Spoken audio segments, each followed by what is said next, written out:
करे। हालेलुया हो, जय जयकार, जय जयकार करे। वो है हमारा राजा, राजा दुख संकट से बचाता बचाता, हम पर अपनी करुणा करता और करता उपकार। क्यों ना उस पर तन मन वारे दे अपना अधिकार हो। जय जयकार, जय जयकार करे। हालेलुया हो, जय जयकार, जय जयकार करे। वो है हमारा राजा, वो है हमारा राजा, राजा दुख संकट से बचाता बचाता, हम पर अपनी करुणा करता और करता उपकार। क्यों ना उस पर तन मन मारे दे अपना अधिकार हो। जय जयकार, जय जयकार करे। हालेलुया हो, जय जयकार, जय जयकार करे। स्वर्ग है उसका सिंहासन, सिंहासन पृथ्वी बनी है आसन, आसन स्वर्ग है उसका सिंहासन, सिंहासन पृथ्वी बनी है आसन, आसन आकाश उसकी महिमा बताए, हस्तकला को दिखाए। सारी पृथ्वी उसकी रचना, उसका ही प्रताप हो। जय जयकार, जय जयकार करे। हालेलुया हो, जय जयकार, जय जयकार करे। हालेलुया हो, जय जयकार, जय जयकार करे। हालेलुया हो, जय जयकार, जय जयकार करे। उस पर जिसका भरोसा भरोसा, वो तो कभी ना डिगेगा डिगेगा। उस पर जिसका भरोसा भरोसा, वो तो कभी ना डिगेगा डिगेगा। चाहे बीमारी, चाहे गरीबी, चाहे हो आकाल, सब संकट से सब कष्टों से हो जाएगा पार हो। जय जयकार, जय जयकार करे। हालेलुया हो, जय जयकार, जय जयकार करे। हालेलुया हो, जय जयकार, जय जयकार करे। हालेलुया हो, जय जयकार, जय जयकार करे। है धर्मियों आनंद से जय जयकार करो, है धर्मियों आनंद से जय जयकार करो, है धर्मियों आनंद से जय जयकार करो। और उसके नाम को धन्य कहो, उसके नाम को धन्य कहो, उसके नाम को धन्य कहो।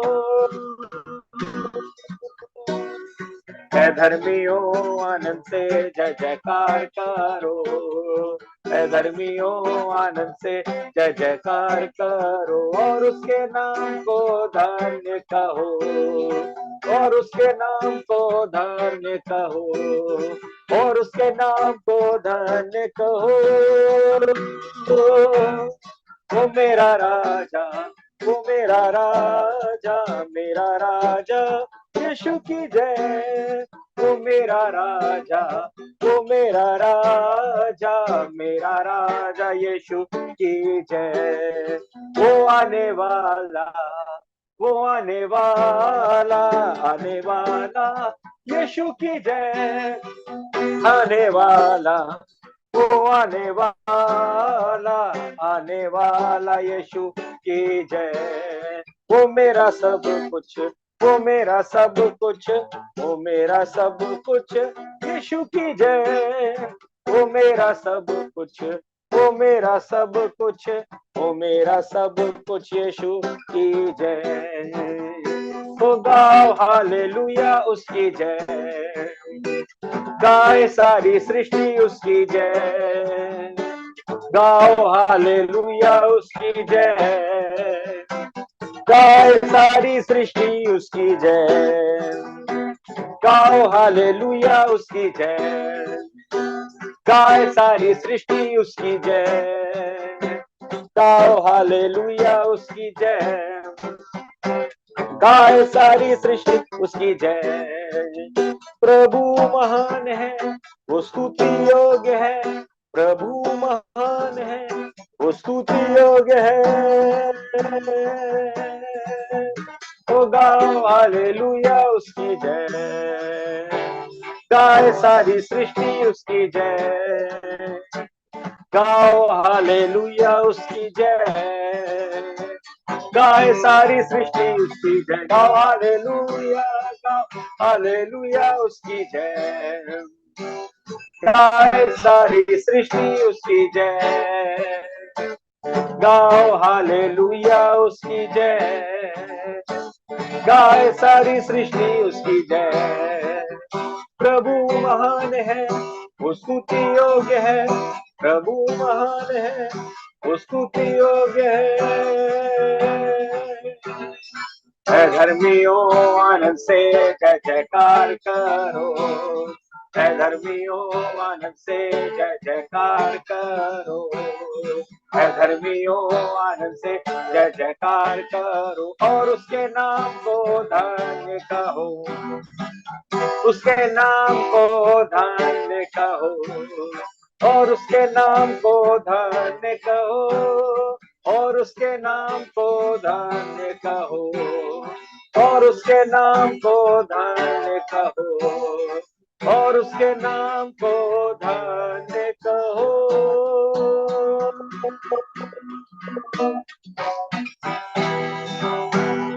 Hallelujah, Lord. Ora la basari, ara la basse, cara la ba ba ba ba ba ba ba ba. Oh, hallelujah, Lord. Oh, hallelujah.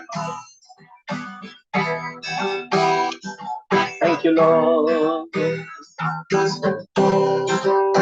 Ora la bashakari, ara la basikira, la basura, la ba. Thank you, Jesus. आने वाला, वो आने वाला, आने वाला यीशु की जय। वो आने वाला, वो आने वाला, वो आने वाला यीशु की जय। तो मेरा प्रभु देगा मुझको हर एक चीज, अपनी महिमा धन के अनुसार। अपने स्वर्गदूतों को आज्ञा देकर यहोवा मेरी चिंता करता है। तो मेरा प्रभु देगा मुझको हर एक चीज, अपनी महिमा धन के अनुसार। अपने स्वर्गदूतों को आज्ञा देकर यहोवा मेरी चिंता करता है। यहोवा मेरी चिंता करता है। यहोवा येरे मेरा सहायक, उसका अनुग्रह काफी है। यहोवा येरे मेरा सहायक, उसका अनुग्रह काफी है। तो मेरा प्रभु देगा मुझको हर एक चीज, अपनी महिमा धन के अनुसार। अपने स्वर्गदूतों को आज्ञा देकर यहोवा मेरी चिंता करता है। यहोवा मेरी चिंता करता है, मेरी चिंता करता है। Sing unto the Lord a new song. Sing unto the Lord all the earth. Sing unto the Lord a new song. Sing unto the Lord all the earth. Sing unto the Lord a new song. Sing unto the Lord all the earth. Sing unto the Lord a new song.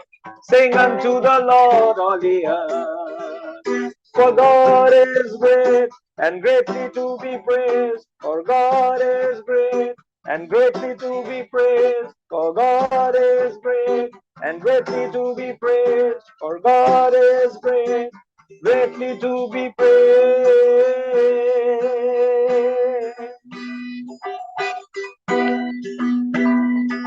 Hallelujah, Lord.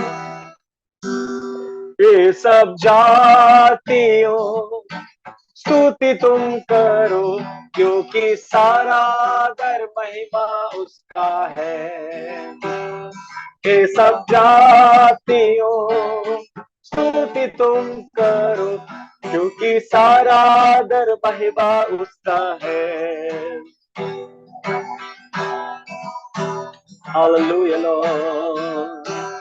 स्तुति स्वर्ग में उसकी होवे, स्तुति पृथ्वी पर उसकी होवे, हे सब सेना उसकी स्तुति करो।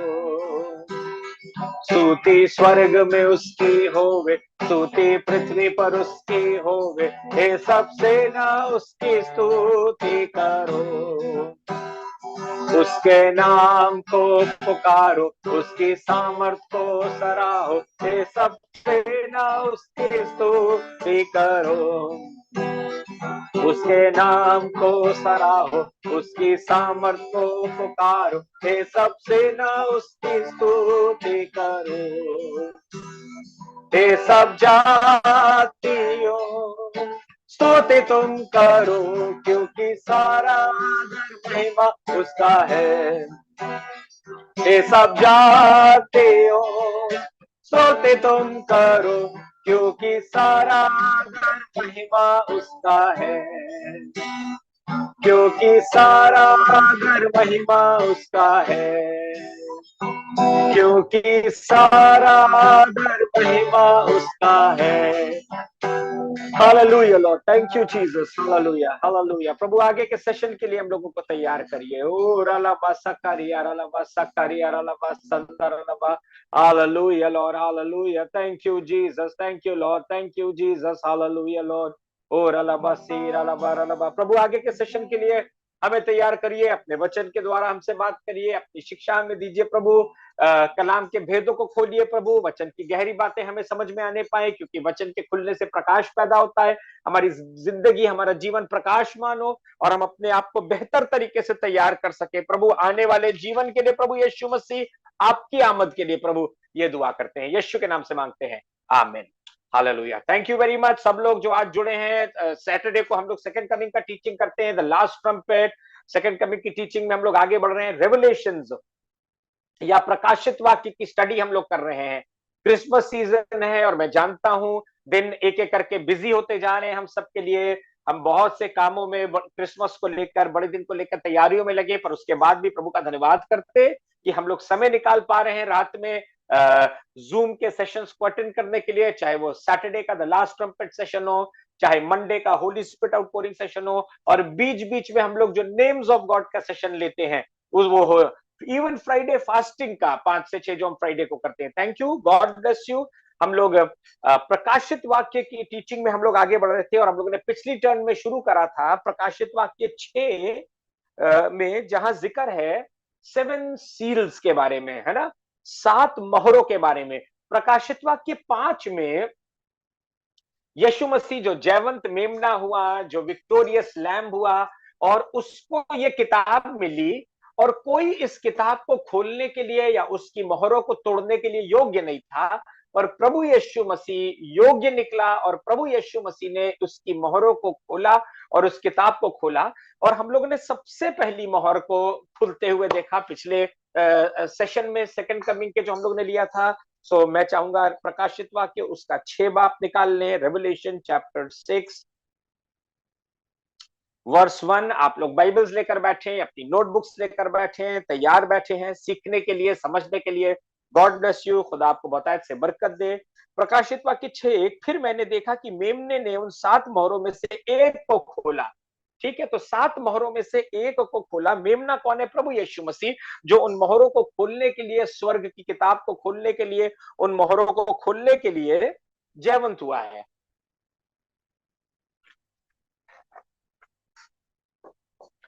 और लिखा है, और उन चारों प्राणियों में से एक का गर्जन का सा शब्द सुना आ।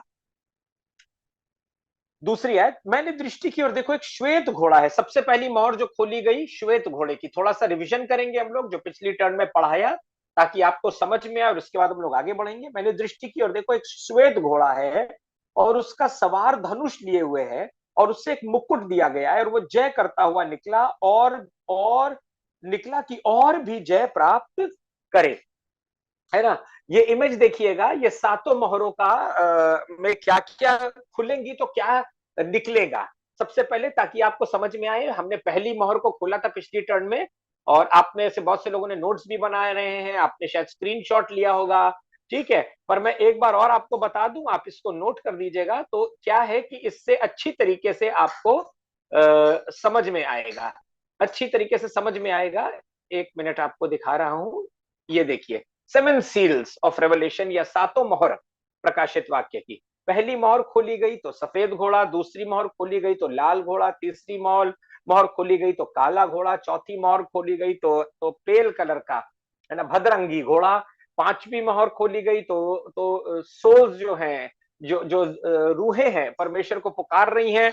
छठी मोहर खोली गई तो जमीन में, आसमान में चांद सितारे और क्या कहते हैं, सूरज में चिन्ह दिखाई दे रहे हैं। और 7वीं मोहर जब खोली गई तो स्वर्ग में सन्नाटा छा गया, साइलेंस इन हेवन। ठीक है, आप इसका स्क्रीनशॉट भी ले सकते हैं, या थोड़ी देर के लिए स्क्रीन के सामने आप इसको नोट कर सकते हैं।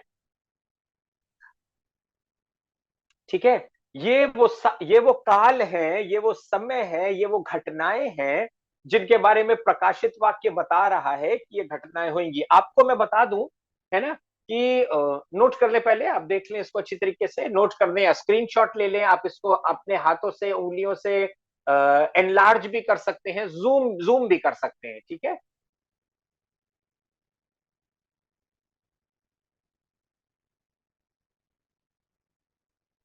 ठीक है, ये देखिए, ये रिटर्न है 7 सील्स, 7 मोहर। सफेद घोड़ा, व्हाइट हॉर्स, रेड हॉर्स लाल घोड़ा, ब्लैक हॉर्स काला घोड़ा, पेल हॉर्स भदरंगी घोड़ा, souls crying out from under the altar, वेदी के नीचे से रूहें चिल्लाएंगी। फिर छठी मोहर, है ना, भूकंप, सूरज चांद तारों में चिन्ह होंगे। और 7वीं मोहर पूरे पृथ्वी पर सन्नाटा छा जाएगा। ठीक है, ठीक है। आपको मैं एक बात बताऊं, हम लोग सोचते हैं प्रकाशित वाक्य रेवलेशन फ्यूचरिस्टिक किताब है, फ्यूचरिस्टिक किताब है, पर आपको मालूम ये किताब, ये 2000 साल पहले से ये किताब शुरू हो गई है। तो we are very much into the future, हम ऑलरेडी भविष्य में हैं। आगे का भविष्य नहीं कि आगे की किताब है, आगे की किताब है। बहुत से लोग इसे छोड़ देते हैं, इस पर ध्यान नहीं देते हैं, इस पे इसको पढ़ते नहीं है कि आगे जो होंगी, भाई हमें क्या लेना देना, आगे क्या घटनाएं होंगी, आगे की चीजों के लिए हम अभी से परेशान हो जाए। जी नहीं, आगे की नहीं, ये 2000 साल पहले संग्रह करी हुई चीजें हैं, 2000 साल पहले लिखी गई घटनाओं के बारे में है। और यीशु मसीह के जी उठने और स्वर्गारोहण के बाद से ये पीरियड शुरू हो गया, प्रकाशित वाक्य शुरू हो गया। और ये तो इस तो सोचिए 2000 साल बीत चुके हैं, और ये बिल्कुल ये जो जो उस समय में ये फ्यूचर था, उस समय में ये भविष्य की घटनाएं थी। पर आज हमारे लिए ये प्रेजेंट टाइम है, वर्तमान काल है जिसमें हम जी रहे हैं। जिसमें हम चल रहे हैं। तो हम इंतजार ना करें कि पहला घोड़ा छोड़ा जाएगा, पहली मोर खुली जाएगी। जिस क्षण प्रभु यीशु मसीह जयवंत हुआ, जिस क्षण प्रभु यीशु मसीह जय पाकर स्वर्ग में उठा लिया गया, पिता के सामने एक आज्ञाकारी पुत्र के रूप में उपस्थित हुआ, वध किए हुए मेमने के रूप में योग्य बना कि वो इन मोहरों को खोल सके, तब से ये शुरू हो गया है। तो यीशु मसीह ये थोड़ी कि आसमान, यीशु मसीह तो 2000 साल पहले आसमान जा चुका है और ये सारी घटनाएं चल रही हैं। We are in the time. हम इन घटनाओं के बीच में कहीं ना कहीं हमारा और आपका अस्तित्व प्रकाशित वाक्य की किताब के पन्नों के बीच में है। ठीक है, हम ओल्ड टेस्टमेंट के समय में नहीं है, या यशाया भविष्यवक्ताओं के समय में, दाऊद के समय में नहीं है, हम नए नियम के समय में भी नहीं है, गॉस्पेल्स के समय में भी नहीं है, मत्ती मरकुस लूक जॉन पौलुस नहीं, हम रेवलेशन के समय में, प्रकाशित वाक्य के समय में है। तो कितना जरूरी है कि हम समयों को समझें और इनके अनुसार चले। तो देखिए, पहली मोहर जब तो खोली गई तो लिखा एक सफेद घोड़ा निकला, उसके हाथ में एक धनुष था और उसके उसके सर पे एक मुकुट है और वो जय करता हुआ और भी जय करता हुआ चल रहा है। तो मैं आपको बताऊं, ये वो समय है जो बहुतायत का समय है। ये बहुतायत का समय दिखाता है। ये वचन की बहुतायत को आप देखिए, यीशु मसीह के समय से, यीशु मसीह को मार दिया गया, विरोध किया गया, उसके बाद पेंतिकुस्त का दिन आया और उसके बाद से वचन लगातार बढ़ता जा रहा है और फैलता जा रहा है।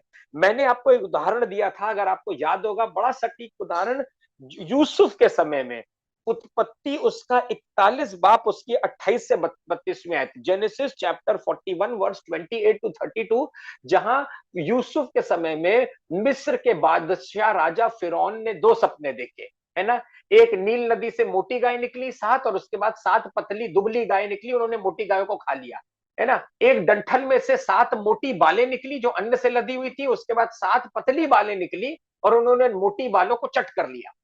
तो कोई भेद नहीं बता पाया, यूसुफ ने भेद बताया और यूसुफ ने कहा 7 बहुतायत के काल होंगे, अबंडेंस, और उसके बाद 7 काल वो ऐसे भयंकर पीड़ा के, भयंकर सूखे के होंगे कि लोग भूल जाएंगे बहुतायत के उन 7 कालों को।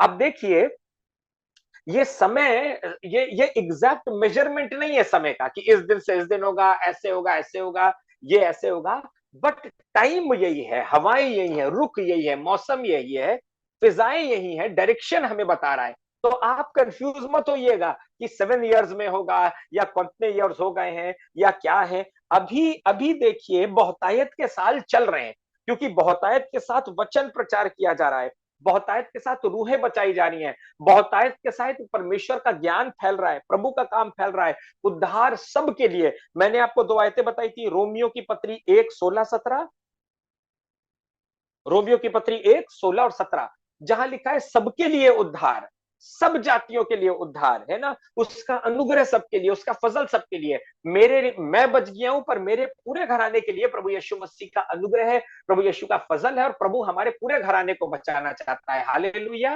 पूरे पूरे घराने को बचाना चाहता है, पत्नियों, आपके पतियों को, बच्चों को, हमारे रिश्तेदारों को, हमारे दोस्तों को, जहां हम नौकरी करते हैं, सब पे इस समय में बहुतायत से फजल हो रहा है, ग्रेस है, अबंडेंस है। वो जय करता हुआ उस सफेद घोड़े पर जो सवार बैठा है, उसके पास अधिकार है, उसके पास धनुष है, उसके पास सर पे क्राउन है, मुकुट है, और उसके पास अधिकार है। वो जय करता हुआ, जीतता हुआ आगे बढ़ता जा रहा है ना। इस समय बहुतायत का है। मेरे और आपको परमेश्वर खड़ा करना चाहता है कि अंत के इन दिनों में जब पहला घोड़ा छूटा है, जब पहला घोड़ा भेजा गया है, हमारे पास अधिकार है, हमारे पास परमेश्वर के वचन की तलवार है, हमारे पास परमेश्वर की सामर्थ है कि हम खुदा बाप के काम को करें और जितना अधिक से अधिक हो सके रूहों को हम जीतने पाए। अपने घर के लिए, अपने परिवार वालों के लिए हम दुआ करें, मेहनत करें, प्रार्थना करें, क्योंकि बहुतायत से खुदा का कलाम अभी है इस संसार में। मैंने आपको बताया था, हम लोग सब देखिए, कोरोना के समय में फेसबुक पे कोई कहीं ना कहीं किसी पेज पे गया, इस्तेमाल हुआ, जूम मीटिंग शुरू हुई, ऑनलाइन प्लेटफॉर्म शुरू हुए, और आज आज आज ढेर सारे माध्यम से हमें खुदा का कलाम हमें मिल रहा है। किसी समय आप अपना फेसबुक पे आ जाइए, यूट्यूब पर आ जाइए, आप कोई ना कोई प्रीच करता हुआ, प्रभु का वचन देता हुआ मिल जाएगा। ऐसा पहले नहीं था, ऐसा पहले नहीं था। पर ये सफेद घोड़ा घूम रहा है, ये सवार घूम रहा है, है ना, जो पृथ्वी पर परमेश्वर के वचन की बहुतायत को उंडेल रहा है, दे रहा है। और ये मौका हमारे लिए, तो प्रेज गॉड, हम ग्रेस के समय में,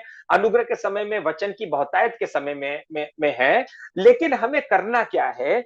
देखिए आगे लिखा है 7 काल जो होंगे वो भयंकर दुर्दशा के होंगे, भयंकर पीड़ा के होंगे। यूसुफ ने जैसा सपने का अर्थ बताया फिरौन को, और भयंकर कठिनाई के सूखे के समय होंगे कि लोग 7 बहुतायत के कालों को भूल जाएंगे। तो आपको बताना ये मांगता हूं, bad times are going to come, है ना, आगे बुरा समय आने पर है, खराब समय आने पर है। हम लोग दुआ तो करते हैं, है ना, जैसे आप देखिए बराबर हम लोग सेशंस में इजराइल की शांति के लिए प्रार्थना कर रहे हैं, और आप देखिए, है ना, दुनिया भर में कितनी अशांति है। लेकिन हम दुआ करते हैं प्रभु दया कर, प्रभु ना हो ऐसा। लेकिन उसके बाद भी हम विश्वासी लोगों को, हमें शुतुरमुर्ग नहीं बनना है, ऑस्ट्रिच नहीं बनना है ना। शुतुरमुर्ग सबने देखा है ना, बड़ी सी एक चिड़िया होती है, लंबी सी उसकी गर्दन और छोटा सा सर होता है ना। ऑस्ट्रिच छोटा, बॉडी बहुत बड़ा होता है, सर बहुत छोटा सा होता है। तो जब बर्फीली जगहों में या ऑस्ट्रिच दौड़ती है, या रेत पे ऑस्ट्रिच दौड़ती है और तूफान आता है, तो मालूम ऑस्ट्रिच क्या करती है? शुतुरमुर्ग अपने सर को समुद्र को रेत में धसा देती है, और उसका पूरा इतना बड़ा बॉडी जो है वो पीछे बाहर रहता है। उसे लगता है सर उसने रेत में दबा दिया तो वो छुप गई, तूफान से बच गई। तो हमको और आपको भी वैसे वाले मसीह नहीं होना है ना, कि हम शो ना करें, अरे भाई अभी कुछ नहीं हो रहा है, ऐसा नहीं हो रहा है, पता नहीं ये कब होगा, ये तो फ्यूचर की किताब है, ये तो बाद की घटनाओं का इसमें जिक्र है। नहीं, ऐसा नहीं है कि हम इसको किनारे नहीं कर सकते। ये चीजें सब हो रही हैं, अभी चल रही हैं, और इसलिए हमें अपने आप को तैयार करने की आवश्यकता है। अब आइए हम लोग आगे बढ़ते हैं, और प्रकाशित वाक्य 6:3 में हम लोग दूसरे मोहर को खोलते हैं। प्रकाशित वाक्य 6:3, जब उसने दूसरी मोहर खोली, आप मेरे साथ पढ़ रहे हैं, आई होप नोट्स बना लिखिएगा। दूसरी मोहर का खोला जाना, सेकंड सील का खोला जाना।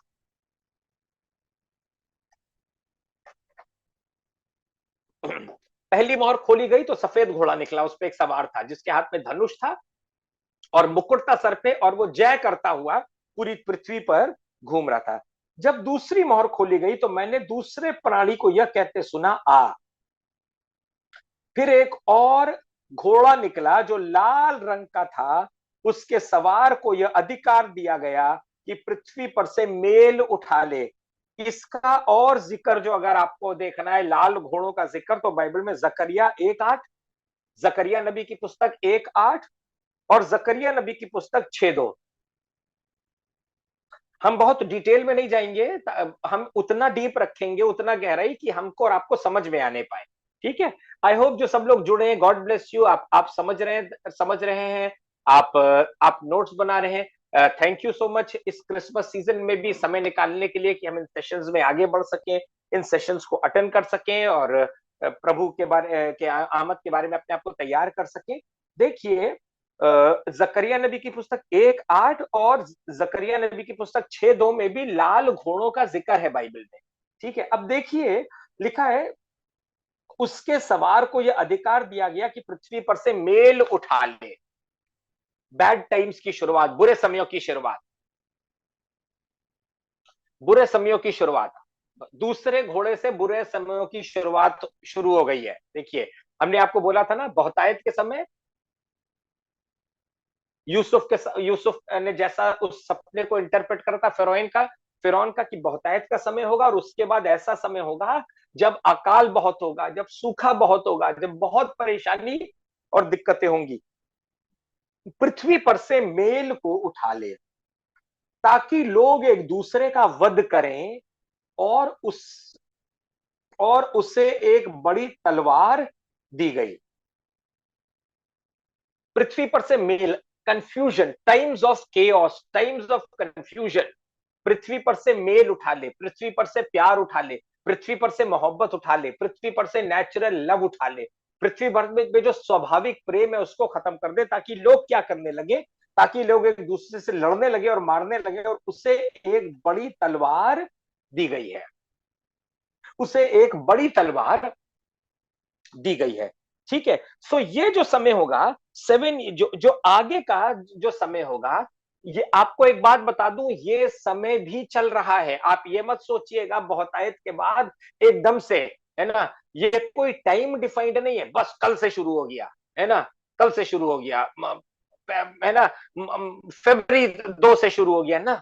ये सब चल रहा है। आने वाले समयों में क्या होगा, ये सारी चीजें ज्यादा होती रहेंगी, ज्यादा होती रहेंगी, ये सारी चीजें बढ़ती रहेंगी। पर ऑलरेडी प्रकाशित वाक्य की किताब, जिस समय यीशु मसीह आसमान में गया, उसे अधिकार मिला और उसने मोहरों को खोलना शुरू कर दिया है ना। तो ये सब है। ये सात ये आने वाले जो जो समय होगा, बहुतायत के बाद का जो समय होगा, ये समय लड़ाई का होगा, ये समय स्वाभाविक प्रेम खत्म हो जाएगा, ये समय अशांति का समय होगा, ये समय फ्रस्ट्रेशन का समय होगा, इरिस्ट्रेशन का समय होगा, ये समय मेल उठा लिया जाएगा। यही तो लिखा है ना, मेल मिलाप उठा लिया जाएगा इस संसार से। फिलिपियो 4:7 मेरे साथ निकालें, फिलिपियो 4:7। This is the time of fighting, ये लड़ने का समय होगा, कंफ्यूजन का समय होगा, है ना। फिलिपियो की पत्री उसका 4 बाप और उसकी 7वीं आयत निकाले मेरे साथ मेहरबानी से।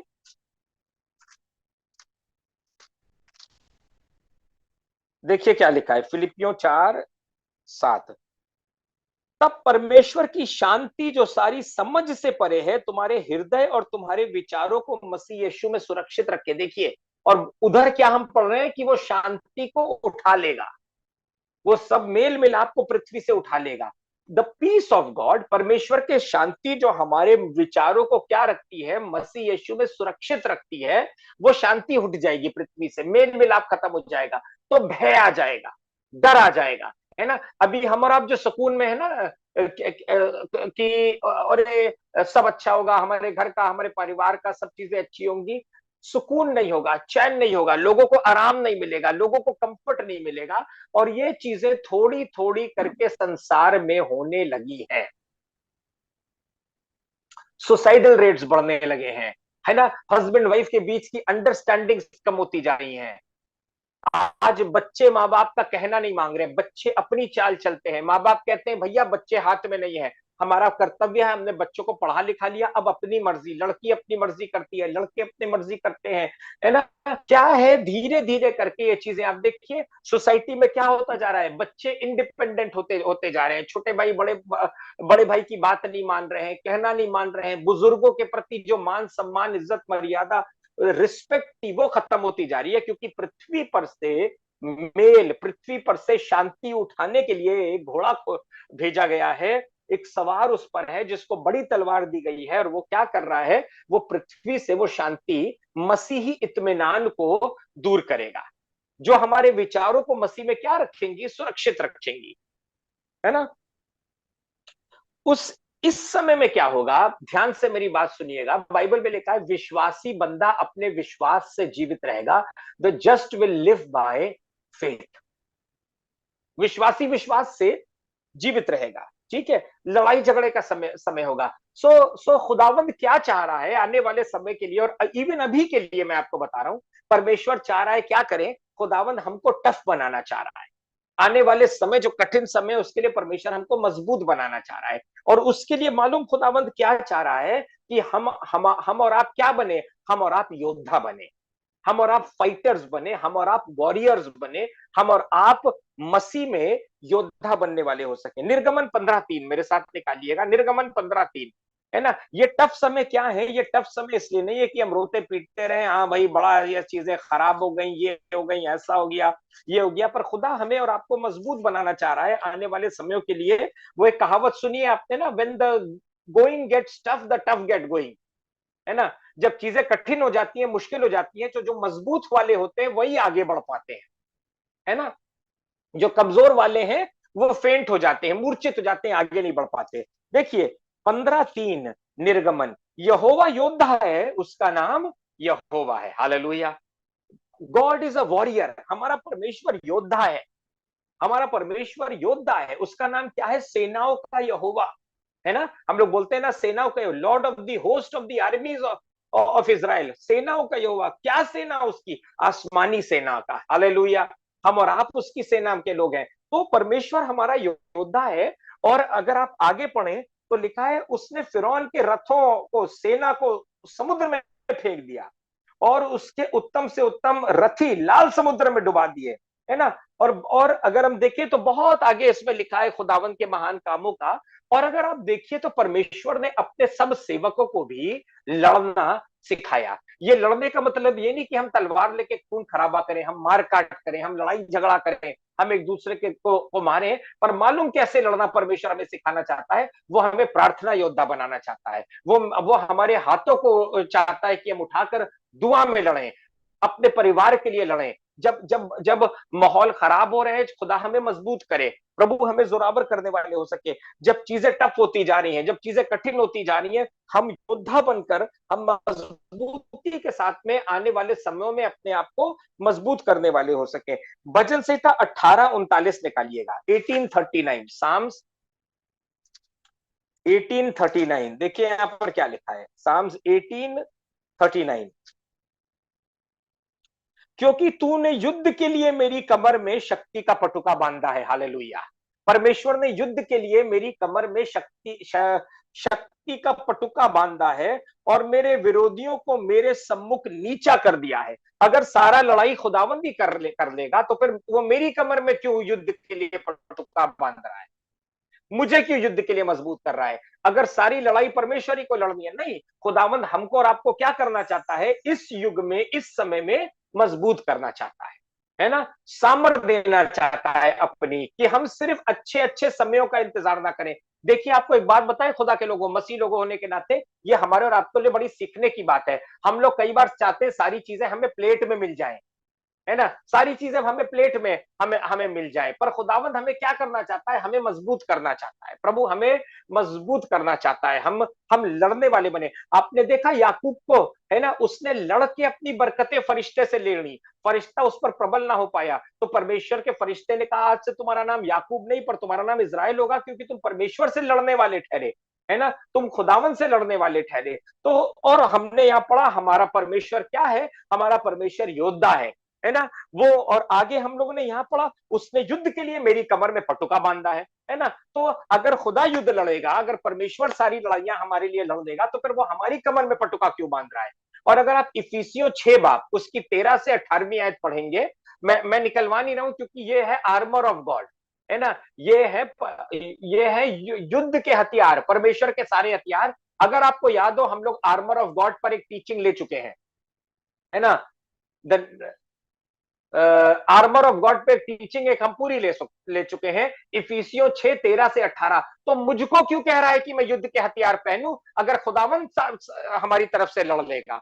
तो हम तो ऐसे ही चले जाए, ऐसे ही बिना बिना तलवार के हम चले जाए? तो नहीं, खुदा हमको और आपको क्या करना चाहता है, आने वाले समयों के लिए तैयार करना चाहता है, ताकि हम आने वाले टफ समय में हम कमजोर ना पड़ जाएं, हम मजबूत रहें। और खुदावंद ने अपने लोगों को युद्ध करना सिखाया, अपने लोगों को लड़ना सिखाया, है ना।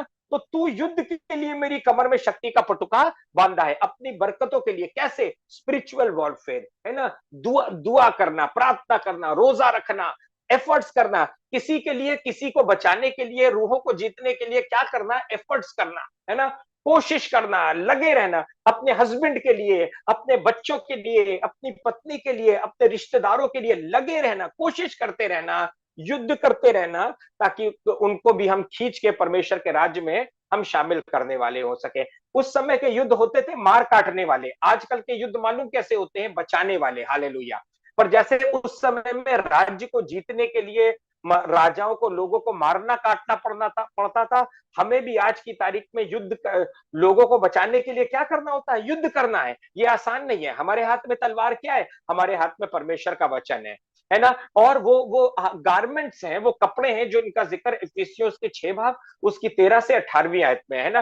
पीतल का टोप, झिलम, है ना, कमर का पटुका, है ना, वचन की तलवार, सत्य की कमर से कमर कस लो, पैर में सुसमाचार के जूते। ठीक है, ये क्या है?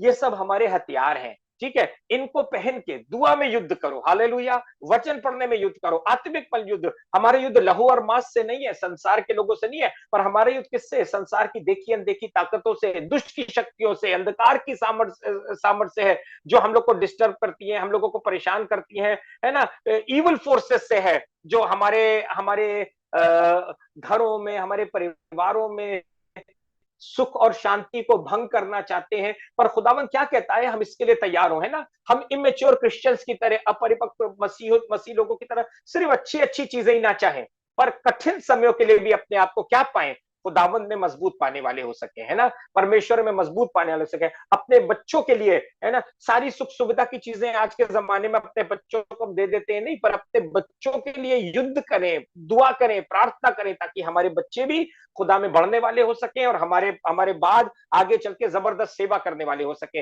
मालूम क्या बाइबल बताती है? बाइबल बताती है यहोशू के समय में, अगर हमने पढ़ा पढ़ा होगा, जो अगली पीढ़ी हुई वो परमेश्वर को नहीं जानती थी। वो जो अगली पीढ़ी हुई यहोशू की किताब में, एक पीढ़ी वो थी जिसको परमेश्वर मिस्र से निकाल कर लेकर आया, प्रतिज्ञा के देश में लेकर आया। वो फर्स्ट पीढ़ी बनी, जोशुआ जनरेशन जिसे बोलते हैं।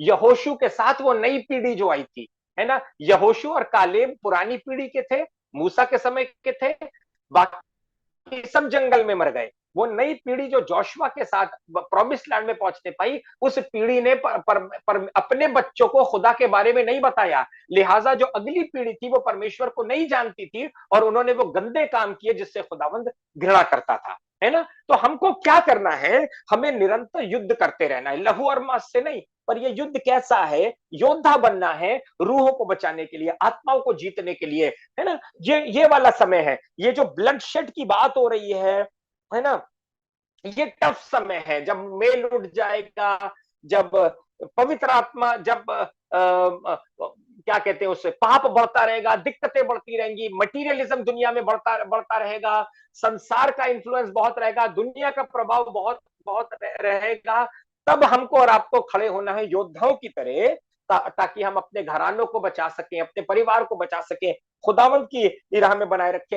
ये लड़ाई कैसी है? हमारी लड़ाई दुनिया से है, हमारी लड़ाई वर्ल्ड के टेम्पटेशन से है, अभिलाषाओं से है, हमारी लड़ाई पाप से है, जो क्या करता है, जो आजमाइश के रूप में हमारे अंदर आ जाता है, हमारे जीवन में आ जाता है ना। दुनिया भर की आजमाइशें, ख्वाहिशें जो आज संसार में है, जो परमेश्वर जो दूसरी पीढ़ी को खराब कर रही है, हमारे को भी प्रभावित कर रही है ना। पर खुदावन चाहता है कि हम इन सब से लड़ के अपने आप को बचाने वाले हो सके। तभी तो वो गाना गाते हैं ना, आत्मा की तलवार लो रूहे यूं अता करना, है ना। आत्मा की तलवार लेकर हमको आगे आगे बढ़ना है। देखिए 144 भजन संहिता में क्या लिखा है, 144:1, धन्य है यहोवा जो मेरी चट्टान है, वो मेरे हाथों को लड़ने और युद्ध करने के लिए तैयार करता है। हालेलुया। 144:1, मेरे हाथों को लड़ने और युद्ध करने के लिए तैयार करता है। सो गॉड, देखिए खुदावन भी, खुदा युद्ध कर रहा है, लेकिन खुदावन हमको और आपको भी तैयार कर रहा है युद्ध करने के लिए। वो क्योंकि वो योद्धा है, वो हमको और आपको भी आने वाले समय के लिए तैयार कर रहा है, कठिन समयों को तैयार कर रहा है, हमें प्रिपेयर कर रहा है। अभी आप देखिए कितना इजराइल गाजा में युद्ध वगैरह, कितना एकदम से, है ना, सब विरोधी देश उछलने लगे और सारी चीजों ही लगा वर्ल्ड वॉर शुरू हो जाएगी, और अभी भी नहीं मालूम, है ना, अभी भी नहीं मालूम ये सब चीजें किस तरफ करवट लेंगी, क्या होगा क्या नहीं होगा। हमको लग रहा है शायद चीजें थम गई हैं, ये है नहीं, अब मीडिया बता नहीं रहा है, लेकिन हमको लग रहा है ऐसा, पर पता नहीं क्या होगा। तो हमको हमको बैड टाइम्स के लिए तैयार रहना है, वो लाल घोड़े के लिए, है ना, जब मेल उठा लिया जाएगा, अभिषेक उठा लिया जाएगा, परमेश्वर की सामर्थ कम होने लगेगी, जब कठिनाइयां आने लगेंगी, वचन दुर्लभ हो जाएगा, प्रचार आसान नहीं होगा, मेल मिलाप नहीं होगा, है ना, तब के लिए हमें अपने आप को क्या करना है, हमें अपना मजबूत। और ऐसी चीजें होती जा रही हैं, बाइबल में लिखा है धर्म के बढ़ने से प्रेम ठंडा हो जाएगा, ऐसी चीजें होती जा रही हैं। We have to be the fighter. Bible बताती है, आप देखिए एस्तर के विषय में, है ना, परमेश्वर ने एस्तर को, अब मैं बहुत रेफरेंसेस नहीं दूंगा क्योंकि हम लोग को सब मालूम है, बाइबल पढ़ी है, हम लोग सब जानते हैं, एस्तर की कहानी हम जानते हैं। एस्तर को उसने क्या कहा? एस्तर को उसने कहा अपने लोगों की छुड़ौती के लिए काम करो, बी अ फाइटर। मुर्दकी ने कहा अपने लोगों की छुड़ौती के लिए लड़ना, राजा से जाकर विनती करना। एस्तर डरने लगी, एस्तर कहने लगी मैं नहीं जाऊंगी, 1 महीने से राजा ने बुलाया नहीं है। तो मुर्दकी ने कहा सुनो, ये ना सोचना कि तुम राजमहल में रहने के कारण बच जाओगी, क्योंकि प्रभु यहूदियों का छुड़ौती, उनकी आजादी का तरीका कहीं ना कहीं से निकाल लेगा, पर तुम अपने पिता के घराने समेत नाश हो जाओगी, है ना। तो हम और आप जो कंफर्टेबल कंट्रीज में, जरा मेरी बात को समझने की कोशिश करिएगा, है ना, हम लोग एक बहुत सुकून वाले देश में हैं, जहां अभी भी है, परमेश्वर वचन का प्रचार होता है, हम बाहर निकलते हैं, आराम से आते जाते हैं। ढेरों मुल्क ऐसे हैं, ढेरों मुल्क ऐसे हैं, आप समझ जाएंगे। इजराइल के शत्रु देश ढेरों ऐसे हैं जहां वचन प्रचार नहीं हो सकता, जहां खुलेआम बाइबल लेकर नहीं घूम सकते। बाइबल आपके बैग में देख ली तो जेल डाल देंगे, मार देंगे। खुले आप प्रभु का नाम नहीं ले सकते। ऐसे हम कंफर्टेबल स्थान में है, कंफर्टेबल मुल्क में, बड़े आराम आराम से है। पर खुदा क्या कह रहा है, ये नहीं समझना कि कंफर्टेबल होने के नाते तुम बच जाओगे, आराम से बैठे रहना। पर हमें क्या करना है? अब आप कहोगे हम वहां जाके लड़ नहीं सकते। नहीं, हम प्रार्थना में लड़े, हम दुआ में लड़े, है ना, हम रोजे रख के लड़े, ठीक है, हम लोग इंटरसेसरी प्रेयर करें, मध्यस्थता की प्रार्थना करें, ताकि प्रभु का काम बढ़े, रूहें बचाए जाने वाली हो सके, जो जहां चीजें खराब हो रही हैं, बर्बाद हो रही हैं, वहां परमेश्वर की सामर्थ पहुंचे। तो एस्तर सबसे पहला उदाहरण, उसने एस्तर से कहा है, एक लेडी से कहा, योद्धा बन, लड़, अपने लोग जा, मर जा तो मर जा, राजा के पास जा और राजा से विनती कर। एस्तर गई और राजा ने अपना राजदंड सोने का बढ़ाया, राजा का फेवर उस पर हुआ। और कैसे एस्तर, आपको सब कहानी मालूम है, दुष्ट हामान मारा गया, है ना, वही फांसी का फंदा जो उसने मुर्दकी के लिए बनाया था, उसी पे उसको लटका दिया गया, उसका पूरा परिवार खत्म कर दिया गया। और कैसे यहूदी लोग छूट गए, बच गए, जो उनके दिन, उनके लिए मातम का दिन था, उनके लिए छुटकारे का और आजादी का दिन बनने वाला हो सका। हालेलुया। एस्तर को उसने कहा, गिद्दोन, गिडियन, न्यायों की किताब में, है ना, मनस्से के कुल का गिद्दोन, जो अपने कुल के लोगों में सबसे छोटा था, सबसे सबसे कमजोर था, मिद्यानियों से अपने गेहूं को बचा बचा के, दाखरस के कुंड में अपना गेहूं बचा बचा के गेहूं झाड़ रहा था। फरिश्ता आया और कहने लगा, उठ और लड़, इसी सामर्थ्य में जा, इसी सामर्थ्य में जा। वो कहने लगा, मैं कुल में सबसे कंगाल हूं, सबसे बेकार हूं, सबसे छोटा हूं। खुदा ने कहा, इसी सामर्थ्य में जा, go in this power, I am with you. उसने, आप देखिए, उसने मूसा को तैयार करा, मूसा से कहा, जा फिरौन के सामने, मैं तुझे भेजूंगा। हकला मूसा जो बोलने में भद्दा, कहने लगा, मैं तो बोल नहीं सकता हूं। खुदा ने कहा, मैं तुम्हारे मुंह का जिम्मा लेता हूं, जब तुम फिरौन के सामने खड़े होगे तो तुमको वही बता दिया जाएगा क्या कहना है। और एक मूसा ने, सोचिए, पूरे इजिप्शियन किंगडम को हिला दिया। हालेलुया।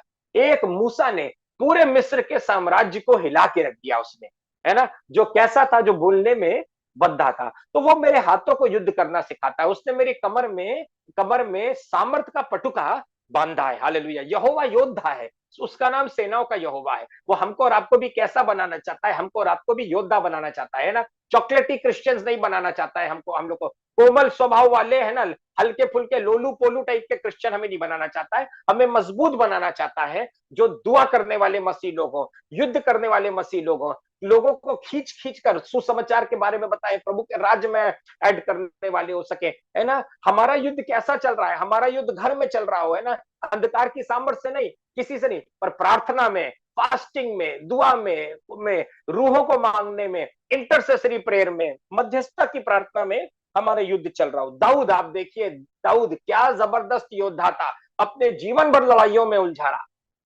बल्कि जब परमेश्वर के लिए भवन बनाने की बारी आई तो खुदा बाप ने दाऊद से कहा, तू नहीं बनाएगा क्योंकि तेरे हाथ खून से रंगे, तूने बहुत लड़ाइयां लड़ी है।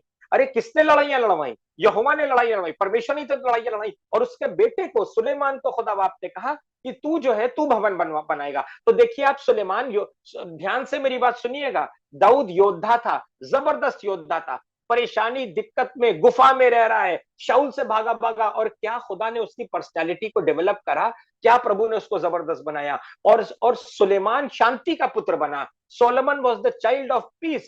सुलेमान लड़ाइयों में नहीं उलझा रहा। सुलेमान ने जरूर से खुदा का भवन बनाया, लेकिन अब देखिए उसकी पर्सनैलिटी एंड कैसा हुआ, है ना, हजार रानियों और अखेलियों के चक्कर में फंस गया, अन्य जातियों में चला गया, खुद भी अन्य जातियों को पूजने लगा, और कैसे उसका कैरेक्टर डिटीरियोरेट करा, किस तरीके से सुलेमान गिर गया अपने व्यक्तित्व में। और दाऊद के बारे में देखिए, क्यों? क्योंकि दाऊद योद्धा था और सुलेमान योद्धा नहीं था, है ना। योद्धा, टफ क्रिश्चियंस, है ना, जबरदस्त, है ना, जबरदस्त वाले मसीही बने, है ना। वो कोई फाका कशी इफेक्ट ना करे, धूप, सर्दी, गर्मी, बरसात, मौसम कुछ हम पे असर ना डाले, पैसे हो ना हो, चीजें बढ़िया हो ना हो, पेट पे खाना हो ना हो, ऐसे, पर हम योद्धा रहे, खुदा के काम को करते। और आपको बताऊं, ऐसा नहीं है, खुदा भूखा नहीं रखेगा। खुदा प्यासा नहीं रखेगा, खुदावन तकलीफें नहीं देगा। जब हम उसके लिए योद्धा होंगे, हम उसके काम को करेंगे, खुदा हमें क्या करेगा, मजबूत। चाहता क्या है प्रभु, बस हम मजबूत लोग होने वाले हो सके। Be ready. लाल घोड़ा लड़ाई वाला समय है ना। उस लाल घोड़े से लड़ना होगा, उसके उसके उसके सवार से हमें लड़ना होगा। उसके हाथ में तलवार है, विरोध है, वो चीजों को खराब करेगा, वो चीजों को बर्बाद करने के लिए भेजा गया है, हमारे एफर्ट्स को बर्बाद करने के लिए भेजा गया है। पर हम मसीह में योद्धा बने, लड़ के आगे बढ़े, दुआ करके आगे बढ़े, घुटने पर की जिंदगी बिताएं, रोजे रखें, प्रार्थना करें। जैसे एस्तर का उदाहरण, गिदोन, डेविड, राहाब वेश्या, है ना, अपने पूरे घराने के बचाने का कारण बनी, है ना। भेदिए उसके घर में आ गए, उनसे डरी नहीं, उनको अपने यहाँ छुपा लिया। और जब जाने लगे तो कहने लगी, जब तुम लोग लड़ाई करोगे, बर्बाद करोगे चीजें, मेरे घराने को बचा लेना।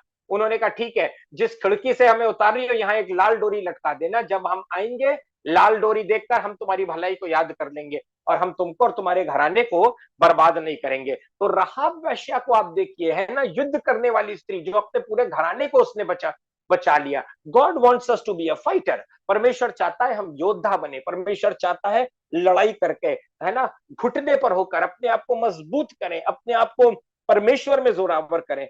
फिर नेहमिया का उदाहरण, है ना, हम नेहमिया का उदाहरण आगे लेंगे। अय्यूब का उदाहरण आप देखिए, है ना। अय्यूब अपने बच्चों के लिए, लिखा है, प्रतिदिन उठता था और कुर्बानी चढ़ाया करता था। ऐसा तो नहीं मेरे बच्चों ने गुनाह करा हो, अपने बच्चों के लिए विनती करता था परमेश्वर से। सो अपने बच्चों के लिए विनती करता था। उसके 7 बेटे और 3 बेटियां थी, और आपने खुदा के कलाम में पढ़ा है ना। जेहोशाफत, यहोशाफत, यहूदा का राजा, है ना, यहूदा का राजा, कैसे बाइबल बताती है कि परमेश्वर ने उससे कहा, जाओ लड़ने के लिए, जाओ सामना करो अमालेकियों का, मुआबियों का, अन्य मुनियों का, अम्मोनियों का, और मैं तुम्हारे साथ में रहूंगा। और यहोशाफात अपनी सेना समेत निकले, गीत गाते हुए निकले, स्तुति आराधना करते हुए निकले, और परमेश्वर ने खुद अपने लोगों को जयवंत किया। अब मैं निकाल रहा हूं नेहमिया 4:13, ठीक है। नेहमिया 4:13, शायद अगर मैं खत्म कर पाऊं इसको इस एपिसोड में तो ठीक है, नहीं हम लोग इसको नेक्स्ट एपिसोड में कंटिन्यू करेंगे, विच विल बी 16 दिसंबर वाले एपिसोड में इसको हम कंप्लीट करेंगे। नेहमिया, है ना, नेहमिया जो था, बाइबल बताती है ये राजा के सामने हाजिर रहता था, राजा का पियाऊ था। इसके कुछ मित्र, कुछ रिश्तेदार, कुछ भाई लोग आए और उन्होंने बताया यरूशलेम की शहरपनाह गिर गई है, और यरूशलेम की का बड़ा बुरा हाल है, बड़ी दुर्दशा हो गई है, तेरे लोग दुर्दशा में है, बंदवाई में है, क्योंकि प्रोटेक्टिव वॉल गिर गई है, यरूशलेम के चारों तरफ जो शहरपनाह थी वो गिर गई है। तो मालूम लिखा है, नेहमिया उठा रातों रात, और नेहमिया ने राजा से विनती करी। राजा का दिल परमेश्वर ने मोड़ा, और नेहमिया निकल पड़ा यरूशलेम की शहरपनाह को बनाने के लिए। और फिर नेहमिया ने मालूम क्या किया, नेहमिया ने लोगों को इकट्ठा करा, from all walks of life, हर तरीके के काम करने वाले लोग, सुनार, इत्र बेचने वाले, डेली जॉब्स करने वाले, छोटे तबके के, बड़े तबके के लोगों को नेहमिया ने इकट्ठा करा। और नेहमिया शहरपनाह, यरूशलेम के चारों तरफ की शहरपनाह बनाने के लिए लग गया। दिन रात एक करके नेहमिया और नेहमिया के साथ के जो साथी थे, वो शहरपनाह को बनाते रहे, शहरपनाह को बनाते रहे। उस समय में विरोधी पार्टी थे, है ना, कुछ लोग विरोधी पार्टी के थे, जो जो बार बार नेहमिया के और नेहमिया के साथ के जो लोग थे, उनकी कोशिशों को बेकार करने में लगे थे। आपको बताना मांगता हूं, ये लाल घोड़ा और ये लाल घोड़े पे जो सवार भेजा गया है, ये पूरी कोशिशों में लगा रहेगा कि हमारी दुआई जिंदगी को खराब करे, हमारे रोजों को खराब करे, हमारे प्रार्थना को खराब करे, हमारी दुआ का जवाब ना आए, हम जिन चीजों के विषय में प्रार्थना करें वो उन चीजों के असर को रोके। पर हमें क्या करना है, हमें योद्धा बनना है। We have to be a fighter, we have to be a warrior. हमें लड़ना है, परमेश्वर की सामर्थ्य में लड़ना है। परमेश्वर ने हमारी कमर को मजबूत किया है, खुदावन हमारा बल है, हमारा खुदावन, हम सेनाओं का यहोवा, हमारा परमेश्वर वो योद्धा है, और वो हमको और आपको भी युद्ध के लिए क्या कर रहा है, हमें मजबूत कर रहा है। वो हमारे हाथों को लड़ना और युद्ध करने के लिए तैयार कर रहा है, जैसा हमने खुदा के कलाम से पढ़ा, है ना। तो बाइबल में लिखा है कि शहरपनाह आधी ऊंचाई तक बन के और खड़ी हो गई। पर जब शहरपनाह कुछ बन गई, तो जो विरोधी पार्टी वाले थे, उन्होंने कहा, अरे ये निर्बल यहूदी ये क्या कर रहे हैं, और अपने काम में सफल भी हो रहे हैं। तो उन्होंने उन्होंने नेहमिया और नेहमिया ने जितने लोगों को इकट्ठा करा था साथ में काम करने के लिए, उनको डराने और धमकाने लगे। तो मैं चाहूंगा नेहमिया की किताब उसका 4 बाप और उसकी 13वीं आयत निकाल लें। नेहमाया 4:13।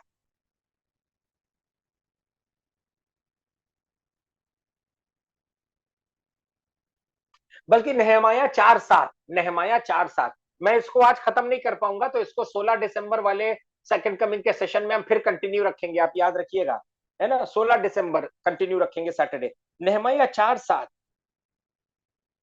जब सम्मलत तोबिया और अरबियों, अम्मोनियों, अशदोदियों ने सुना कि यरूशलेम की शहरपनाह की मरम्मत होती जाती है और उसके में के नाके यानी छेद बंद हो रहे हैं, रिपेयर होती जा रही है, चीजें ठीक होती है, तब वो बहुत बुरा माना और सबों ने एक गोष्ठी करके, एक कॉन्फ्रेंस करके, एक सभा करके कि जाकर यरूशलेम से लड़ें और उसमें गड़बड़ी डालें। 9वीं आयत, परंतु हम लोगों ने अपने परमेश्वर से प्रार्थना की और उनके डर के मारे उनके विरुद्ध दिन रात के पहरुए ठहरा दिए। आज हम लोग यहीं तक रखेंगे। इन लोगों ने दुआ करी और दुआ करने के बाद क्या किया, दिन के लिए और रात के लिए चौकीदार ठहरा दिए। अब देखिए नेहमिया क्या कर रहा है, मैं ध्यान से मेरी बात सुनिए, एक लाइन और उसके बाद हम खत्म करेंगे। नेहमिया सिर्फ अपने लोगों को जो उसने इकट्ठा करे थे, वो सिर्फ शहर पनाही नहीं बना रहे। नेहमिया अब क्या कर रहा है, खुदा के लिए योद्धाओं को तैयार कर रहा है, योद्धाओं को तैयार कर रहा है। तुम्हारे काम को बार बार गिराने और बर्बाद करने के लिए शैतान अपनी ताकत को भेजेगा, सफेद लाल घोड़े पर सवार कोशिश करेगा, है ना। पर अगर हम योद्धा नहीं है तो हम क्या होंगे, हम गिर जाएंगे, दुआ करना छोड़ देंगे, प्रार्थना करना छोड़ देंगे, ईमान हिल जाएगा, विश्वास हट जाएगा, इरिटेटेड हो जाएंगे, फ्रस्ट्रेटेड हो जाएंगे। पर जो योद्धा है वो क्या होंगे, वो बार बार उठ खड़े होंगे और लड़ते रहेंगे। हालेलुया, वो बार बार लड़ते रहेंगे। तो अब नेहमिया क्या कर रहा है, उन लोगों को मजबूत कर रहा है ना। तो खुदा भी हमको और आपको क्या करना चाहता है, मजबूत करना चाहता है, ताकि हम क्या करें, हम युद्ध करने वाले लोग बने, है ना, आत्मिक युद्ध करने वाले लोग बने। संसार से नहीं, लोगों से नहीं, लहू मांस से नहीं, पर शैतान की सेनाओं से युद्ध करने वाले लोग, मजबूत मसीह लोग हम बनने वाले हो सके। सो हम लोग इसको कंटिन्यू करेंगे नेक्स्ट सैटरडे। पर मैं अभी के लिए चाहूंगा कि हम लोग छोटी सी प्रार्थना करें, दुआ करें, अपने आप को खुदा के हाथों में सुपुर्द करें। आज के सेशन के लिए हम परमेश्वर का हम लोग धन्यवाद करें। और हाँ, साथ ही साथ में हम लोग इज़राइल के कुशल के लिए और इज़राइल की शांति के लिए भी हम लोग प्रार्थना करेंगे। मैं चाहूंगा बहन राखी सचान, सिस्टर राखी का वीडियो ऑन है, मुझे दिखाई दे रही है, तो मैं चाहूंगा सिस्टर राखी सचान शुक्रगुजारी की दुआ करें और इज़राइल के कुशल के लिए प्रार्थना करें, और उसके बाद आज का सेशन हम लोग फिनिश करेंगे। जी sister Rakhi. Thank you lord, thank you Jesus. खुदावन धन्यवाद करते हैं इस रात के लिए खुदावन जो आपने हमें दी है खुदावन, और जो हमने इस अभी खुदावन टीचिंग में सीखा खुदावन कि हमें आत्मिक योद्धा बनना है प्रभु। हम चाहते हैं, हमारी दुआ है खुदावन, इस जूम मीटिंग में हर एक जुड़ने वाला शख्स खुदावन आत्मिक योद्धा बनने वाला हो प्रभु। हम चाहते हैं खुदावन जिस तरीके के नेहमिया ने खुदावन आपकी टूटी हुई शहर पनाह को बनाने की खुदावन चाह रखी और उसने बनाया, परमेश्वर होने पाए खुदावन। हम सब भी खुदावन तेरी इसी चाह में लगे रहने वाले हो खुदावन, तेरी शहर पनाह की हमें सुधी रहने वाली हो प्रभु। हम धन्यवाद करते प्रभु, साथ ही इजराइल के लिए आपसे दुआ मांगते परमेश्वर खुदावन। बहुत सारी युद्ध खुदावन, बहुत से बेश खुदावन जितने लोग खुदावन है बहुत मारे जा रहे हैं परमेश्वर खुदावन, उनकी कोई गलती नहीं प्रभु। हम चाहते हैं खुदावन ये युद्ध रुकने वाला हो प्रभु, और सब की आप सुधि लीजिए खुदावन, आप अपने लोगों की सुधि लीजिए खुदावन, क्योंकि इजराइल छोटा देश जरूर है खुदावन लेकिन बहुत शक्तिशाली है खुदावन, क्योंकि आपके वो लोग हैं परमेश्वर। हम चाहते हैं खुदावन कि वहां पे जितने भी खुदावन लोग मारे जा रहे हैं खुदावन, उनकी आप सुधि लीजिए खुदावन, उनके परिवार वालों की खुदावन। और चाहते हैं खुदावन वहां पे शांति आने पाए खुदावन। जब वहां शांति होगी प्रभु, तो खुदावन तेरे लोग भी शांति से खुदावन ये क्रिसमस का समय बिताने पाएंगे प्रभु। चाहते हैं खुदावन आप उनकी सुधि लीजिए खुदावन, आपकी निगाहों से कुछ भी छुपा नहीं है परमेश्वर, और जो खुदावन हम छुपाना चाहते हैं वो भी आप गुप्त के हमारे कामों को जानते हैं परमेश्वर। हम चाहते हैं प्रभु कि आप उन्हें देखिए, उनकी सुधि लीजिए, उनके खुदावन हर घाव पर मलहम लगाइए और वहां पर शांति भेजिए खुदावन। धन्यवाद करते हैं परमेश्वर, इस समय के लिए भी आपका धन्यवाद करते हैं खुदावन, जो आज लास्ट ट्रम्पेट में हम सीखने पा रहे हैं प्रभु कि आपका दूसरा आगमन जब होगा प्रभु, उसके लिए हम तैयार होने पाए खुदावन। और खुदावन हम चाहते हैं खुदावन नेहम्याह की तरह हम भी बनने वाले हो सके प्रभु, हम एक आत्मिक योद्धा भी बने खुदावन, ताकि खुदावन जो लाल घोड़े पे सवार खुदावन जो हमारे मेल मिलाप उठाने के लिए आए खुदावन, हम चाहते प्रभु कि हम पर कोई भी हावी ना हो, बल्कि तेरा आत्मा हावी रहने वाला हो, तेरा आत्मा राज करे और हम सच में खुदावन एक आत्मिक योद्धा बनने वाले। धन्यवाद करते प्रभु, सब बातों में आपके नाम को ऊंचा उठाते हैं, आपके नाम को आदर महिमा देते हैं खुदा। इस समय के लिए आपका बहुत बहुत शुक्रिया अदा करते हैं खुदावन। आपके खादिम का भी बहुत धन्यवाद करते हैं प्रभु, जो आपने खुदावन उन्हें चुना कि वो हमें आपके आगमन के लिए तैयार करे प्रभु। धन्यवाद करते हैं, आदर महिमा सब आपको देते। पूरी प्रार्थना को आपके बेटे अपने उद्धार करता यीशु मसीह जी के नाम से मांगते, सुनिए, कबूल करिए, आमीन। आमीन। Thank you sister rakhi, God bless you. खूबसूरत प्रार्थना करने के लिए आइए हम आखिरी आशीष को हासिल करें। और पिता परमेश्वर का प्रेम, प्रभु यीशु का अनुग्रह, पवित्र आत्मा की सहभागिता, संगति हम में से एक एक धर्मी जन के साथ सब अजीजों ने जिन्होंने जूम का सेशन अटेंड किया है, बराबर करते हैं हमारे परिवार के एक सदस्य के साथ, हम सबके साथ अब से आगे तक होती रहे। आमीन आमीन। शलोम एवरीबॉडी। मरनथा ऑनलाइन मीटिंग्स में बराबर जुड़ते रहिए। खुदा आप सबको बहुत बरकत दे। शलोम Maranatha. Praise the lord. Good night. Praise the bye Lord. Thank you, भैया. Thank you, भैया. Praise the Lord. Praise the Lord. Shalom. God bless Shalom. you all. God bless you Shalom, all. everyone. Bye bye. Everybody.